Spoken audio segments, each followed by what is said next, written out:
매개 변수를 사용해서 전사가 매번 다르게 공격하는 건데, 자, 이 코드 내에서 전사 몇 명일까요?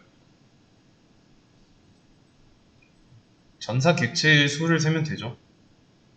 객체는 new 할 때마다 하나씩 만들어지니까 new의 개수가 곧 객체의 개수다 라는 거예요. 그래서 전사는 한 명 있고요. 일단 필요한 거는 이 전사 클래스 하나 있어야 되겠고,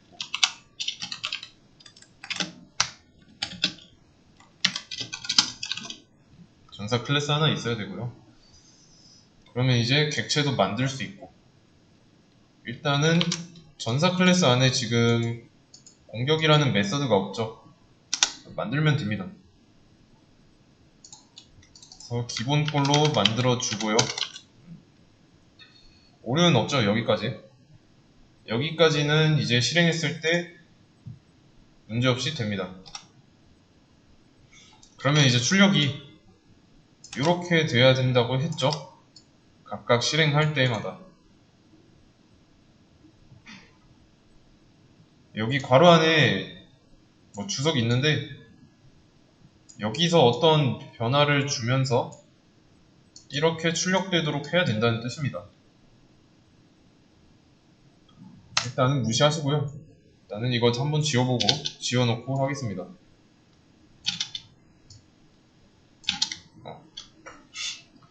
그러면 우선 브라이언이가 칼로 공격한다 라고 나오려면 일단은 뭐 이래야겠죠.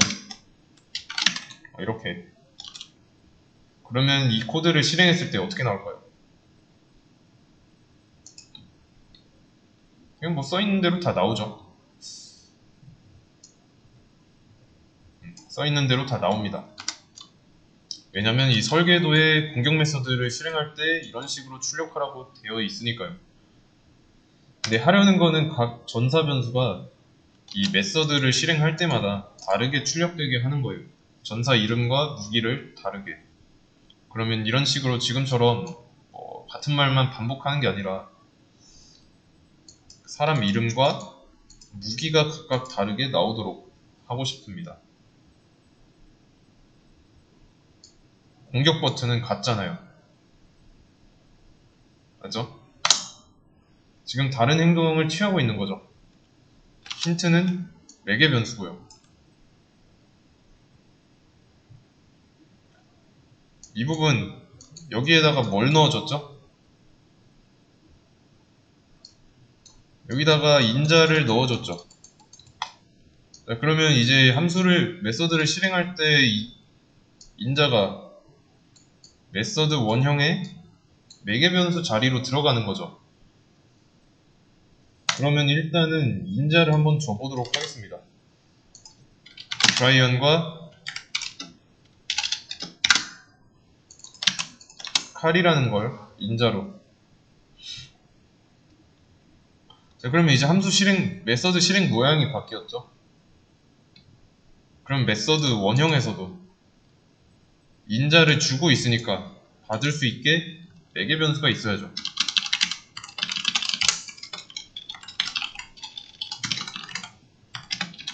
이런 식으로. 이래야 받아서 실행할 수 있으니까요.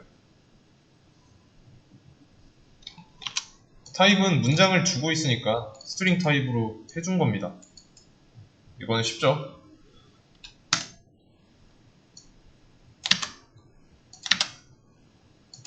그러면 똑같이 나머지도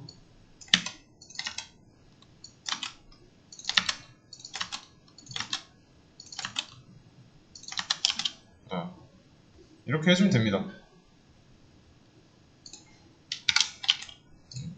어렵지 않죠? 자, 근데 이렇게 해도 실행하면 어떻게 나올까요? 이때도 똑같이 나옵니다. 왜냐면 설계도에서 이 출력문은 그대로잖아요. 매개 변수로 잘 받기만 하고 이 받은 매개 변수를 사용하지 않은 것 뿐입니다. 그래서 실행과 활용은 다른 겁니다. 활용. 그러면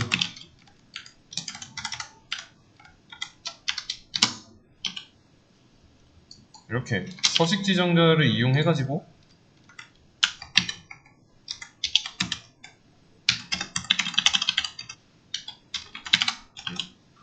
해주면 되겠죠.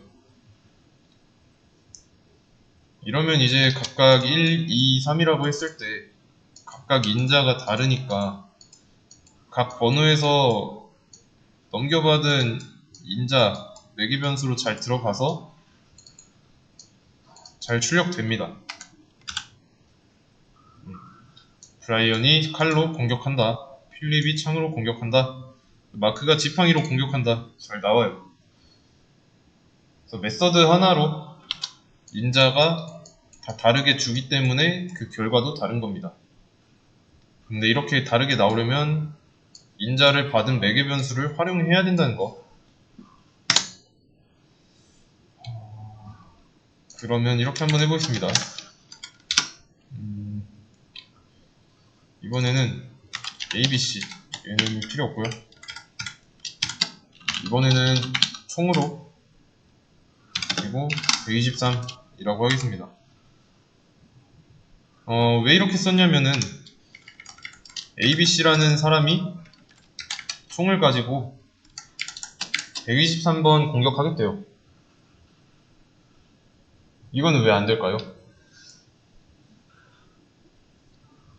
간단하죠? 안 되는 이유는 인자는 분명히 매개 변수로 들어간다고 했는데 앞에 거 2개 들어가고 나면 뒤에 하나 남은 거는 들어갈 공간이 없으니까 그런 거죠. 개수가 안 맞아서 그럽니다. 그래서 이 에러 메시지 보면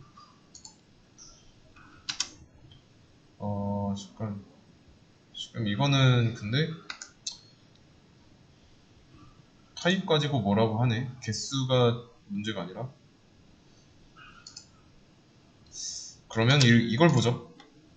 add int. 그러니까 세 번째 매개 변수. 이 파라미터가 매개 변수입니다. 그래서 세 번째 매개 변수 int 타입인 걸 추가하겠냐? 공격 메서드에 라고 물어보는 거예요. 이해되시죠? 그리고 이거를 실행하면 그래도 나올 텐데 길이가 달라요. 좀 간단하게 말하면 공격 메서드 얘는 주어진 타입을 받을 수 없다는 거예요. 주어진 타입을 못 받는 주어진 타입은 얘죠. 1, 2, 3 뭐 이렇게도 볼 수 있고 어쨌든 결과적으로 개수가 안 맞아서 그런 겁니다. 그러면 뭐 추가해주면 되겠죠? 공격력이라고 해보겠습니다. 자, 근데 이렇게 했더니 그 전에 있었던 세 가지 문장에서 틀렸다고 하죠. 더 좋은 방법은 이렇게 해주면 됩니다. 그리고 이 공격력도 여기다가 써야겠네요. 그리고 %D번 공격합니다. 라고.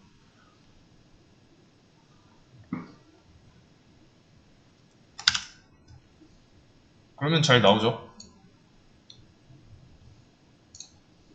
잘 되긴 하는데 이유는 뭘까요? 이유.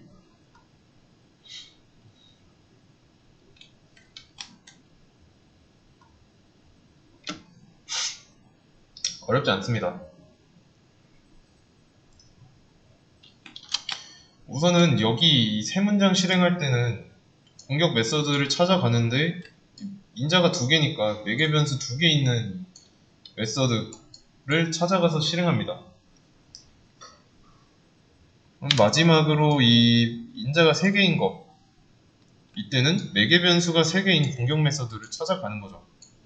찾아가서 실행하는 거고. 이해되시나요?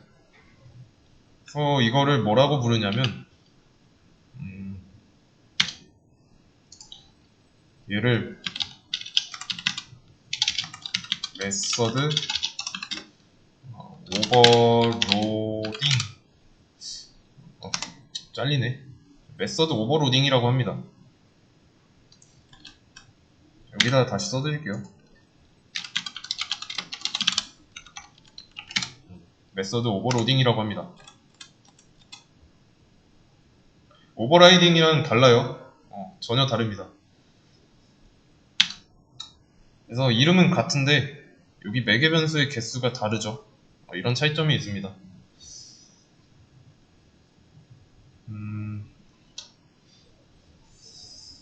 그러면 이렇게 한번 해볼게요.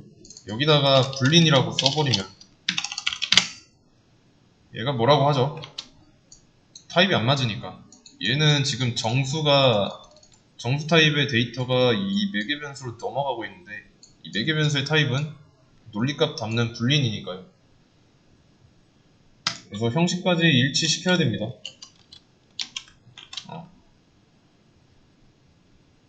그래야 실행되고. 이게 다음 문제도 한번 보자면 다음 문제는 같은 건데 조금 달라요.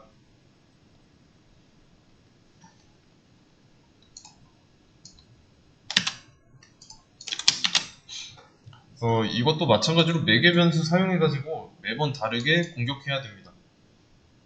근데 보면 지금 메서드는 공격이랑 재공격 두 개죠. 근데 잠깐 여기에는 조건이 안 써져 있네. 근데 마지막 공격 방식을 기억해야 됩니다.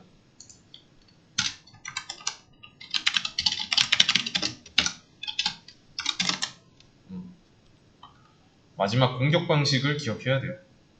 그래서 재공격을 누른다고 해가지고 특정 메서드가 이제 실행되는 게 아니라 마지막에 출력한 거 똑같이 나오면 됩니다.